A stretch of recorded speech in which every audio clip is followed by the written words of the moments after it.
تو اللہ رب العزت ہمیں حق کے ساتھ وابستگی عطا فرمائے، کیونکہ حق خطیب کے دو کام ایسے ہیں کہ اس کے اوپر اللہ کی خاص رحمت ہے۔ ایک تو یہ ختم نبوت کا محافظ ہے، دوسرے نمبر پہ وہاں انسانیت کی خدمت ہوتی ہے۔ آنے والے سے یہ نہیں پوچھا جاتا، آپ ان کی ساری ویڈیو سرچ کریں، ہندو کہہ رہے ہیں مجھے شفا ہوئی، تبلیغی جماعت کے لوگ کہتے ہیں مجھے ہمیں شفا ہوئی، ویل چیئر کے اوپر مریض بیٹھا ہوا ہے، دم کرتے ہیں تو اٹھ کے بیٹھ جاتے ہیں۔ بھائی اتنے لوگوں کو اپنی ٹیم میں شامل کرتے ہیں،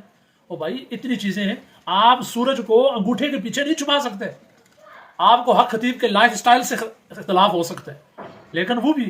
حدیث میں آتے ہیں کہ جس کے اوپر اللہ کا کرم ہوتا ہے اللہ اسے عمدہ سواری دیتا ہے، خوبصورت گھر دیتا ہے۔ ان اللہ جمیل یحب الجمال، اور انسان کے اوپر اللہ کی نعمتیں ہوں تو ان نعمتوں کا اثر اس کے چہرے سے، لباس سے ظاہر ہونا چاہیے۔ وہ اچھا لباس پہنتا ہے، اس کی کسی اور چیز سے آپ کو اختلاف ہو سکتے ہیں، لیکن ختم نبوت کا پہرے دار ہے، کوئی اختلاف نہیں، انسانیت کا خدمتگار ہے، خادم ہے، کوئی اختلاف نہیں ہے۔ اس لیے کرامات کو سمجھیں، اللہ رب العزت ہمیں حق اور سچ کے ساتھ وابستگی عطا فرمائے۔ اقرار بھائی آپ توبہ کر لیں، اگر آپ توبہ نہیں کریں گے، میری بات یاد رکھیں، واصف علی واصف فرماتے تھے جو کسی درویش اور فقیر سے، وہ درویش جہاں سے لوگوں کا فیض وابستہ ہوتا ہے اس کے ساتھ پنگا لیتا ہے نا، حضرت واصف فرماتے ہیں کہ وہ چلتی ہوئی مشین کے اندر اپنا ہاتھ دے گا، ہاتھ گیا، آپ گمنام ہو جاؤ گے، بڑے بڑے لوگ آئے چلے گئے، یہ مقبول اور مردود ہونے میں گھنٹے نہیں لگتے، راتیں نہیں لگتی، بڑے لوگ آئے، عامر لیاقت اللہ پاک کو پیارے ہو گئے، کیسے انسان تھے، کتنے لوگ وزیر اعظم تھے، قیدی تھے، آج وزیر اعظم بن رہے ہیں۔ یہ عروج و زوال کی داستانیں ہیں، گھمنڈ میں نہ آئیں، گھمنڈ میں آئیں گے اللہ آپ سے کوئی ایسی غلطی کرائے گا کہ ناک کے بل گر جائیں گے۔ اللہ رب العزت ہمیں اپنے ولیوں کے ساتھ، اپنے نیک بندوں کے ساتھ وابستگی عطا فرمائے۔